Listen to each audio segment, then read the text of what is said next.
कलश पूजन की परंपरा। कलश पूजन की परंपरा भारत में अत्यंत ही प्राचीन है। सांची, अयोध्या, हड़प्पा, अमरावती, आड़ा, बौगौर, नालंदा आदि, चंद्रावती आदि में अनेक स्थानों की खुदाई से प्राप्त वस्तुओं के शिल्प में प्राचीन काल में भारतीय सिक्के एवं मोहरों का मिलना बराबर जारी है और उन मोहरों पर वेदिका स्थापित और कमल एवं पत्रों के द्वारा सुशोभित कलश का अंकन पाया जाता है। ऐसे मिट्टी के घड़े भी मिलते हैं जिन पर कमल चित्रित है। प्राचीन काल में कलश में जल भर करके उसका उपयोग पूर्ण कुंभ पूजन के रूप में किया जाता था।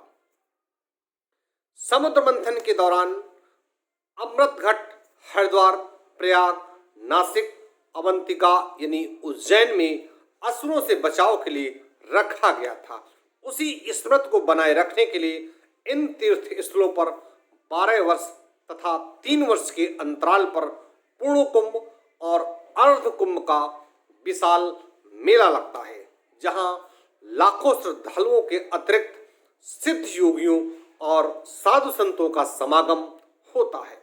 यह मेला सूर्य और गुरु की राशियों पर देख करके आयोजित किया जाता है। सप्तम, हमारे देश में कलश पर स्वास्तिक अंकित करके उसमें जल भरा जाता है और कलश के मुख सिरहने पर पीपल या आम के पत्तों से इन वृक्षों में किसी एक की पत्तियां लगा करके ऊपर से चावल भर करके सकोरा यानी कटोरा और उसके ऊपर एक नारियल रखा जाता है। भारतीय संस्कृति में कलश को सौभाग्य और सफलता का प्रदाता माना जाता है। स्कंद पुराण में गृह द्वार पर पूर्ण कुंभ रखने का वर्णन है और वाराह पुराण के अनुसार जिस गृह में कलश पूजन होता है वहां लक्ष्मी जी का स्थायी रूप से निवास रहता है। कूर्म एवं मत्स्य पुराण में भी पूर्ण कुंभ की पूजा का प्रसंग है। दक्षिण भारत में विवाह, यज्ञोपवीत, नामकरण आदि संस्कारों में वरुण पूजा के साथ साथ कलश पूजन की भी परंपरा है। उत्तरी भारत में प्रत्येक मांगलिक शुभ अवसर पर कलश पूजन की परंपरा है।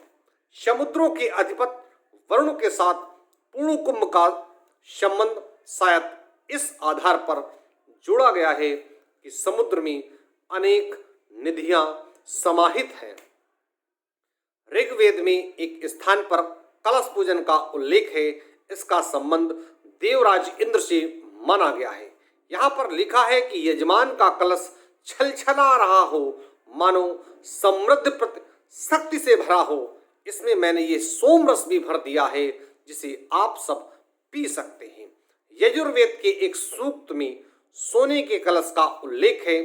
यजुर्वेद संहिता में कलश के साथ कमल पुष्प का भी उल्लेख है। तो अथर्ववेद में मधुपूरित कलश और दुग्धपूरित कलश का वर्णन है। एक प्रसंग में स्त्रियों को यज्ञ की सफलता के लिए पूर्ण कुंभ को यज्ञशाला में लाने के लिए आदेशित किया गया है। तभी किसी भी यज्ञ होने पर कलश महिलाएं अपने घर ले जाती हैं।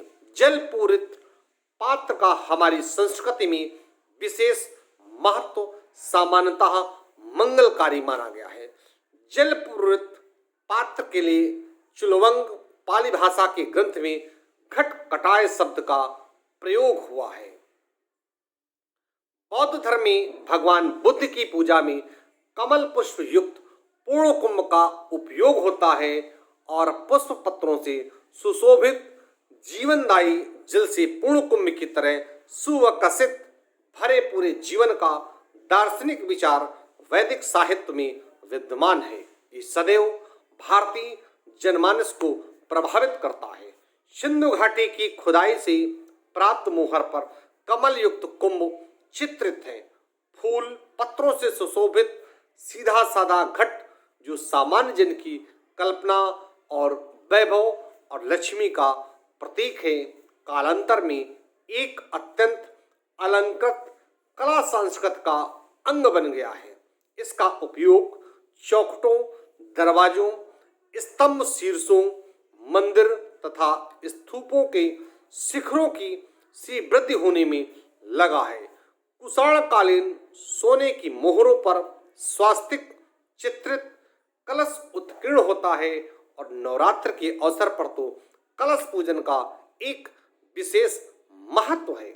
कलश के माध्यम से भी आप पितरों का आवाहन कर सकते हैं और इस प्रकार स्पष्ट होता है कि कलश पूजन भारतीय संस्कृति के पूजन का एक प्रतीक, अभिन्न अंग है। मैं कानपुर से पंडित दीपक पांडे, ज्योतिषाचार्य व वास्तुशास्त्र विशेषज्ञ, 9305 360 382।